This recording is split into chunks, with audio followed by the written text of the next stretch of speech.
बाबर का परिचय। पूरा नाम ज़हीरुद्दीन मोहम्मद बाबर। जन्म 14 फरवरी 1483, फरगना, वर्तमान उज्बेकिस्तान। मृत्यु 26 दिसंबर 1530। उपाधि मुगल साम्राज्य का संस्थापक। 10 बाबर केवल 12 वर्ष की आयु में फरगना का शासक बना। 5 से उसे लगातार विद्रोहों और दुश्मनों से लड़ना पड़ा। समरकंद पर अधिकार पाने की कोशिशें असफल रहीं।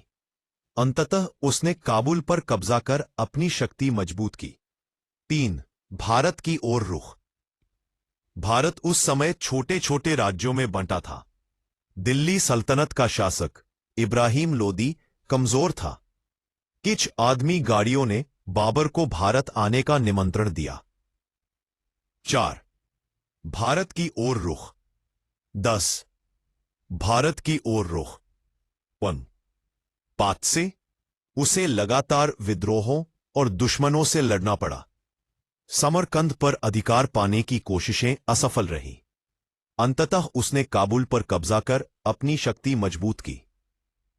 3 भारत की ओर रुख। इस समय छोटे छोटे राज्यों में बंटा था।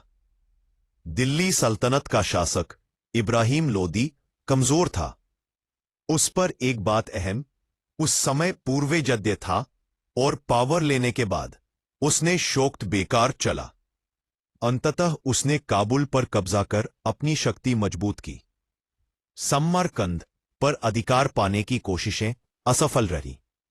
अंततः उसने काबुल पर कब्जा कर अपनी शक्ति मजबूत की। 3 भारत की ओर रुख। समरकंद का प्रथम युद्ध 1526। बाबर बनाम इब्राहिम लोदी। बाबर ने तोपखाने और नई युद्ध नीति का प्रयोग किया। इसी युद्ध से मुगल साम्राज्य की स्थापना हुई। प्रमुख युद्ध खानवा का युद्ध 1527, राणा सांगा को हराया। चंदेरी का युद्ध राजपूत शक्ति को कमजोर किया। घाघरा का युद्ध 1529। 6 बाबर का स्वभाव और योगदान। वह एक साहसी योद्धा, कुशल सेनापति और विद्वान था। उसने अपनी आत्मकथा तुज़ुक-ए-बाबरी लिखी। बाग बगीचों और कला से प्रेम करता था। 7 मृत्यु और उत्तराधिकारी। बाबर की मृत्यु 1530 में हुई। उसका पुत्र हुमायूं उत्तराधिकारी बना। 8 निष्कर्ष। बाबर ने भारत में एक ऐसे साम्राज्य की नींव रखी जो आगे चलकर अकबर, जहांगीर और शाहजहां जैसे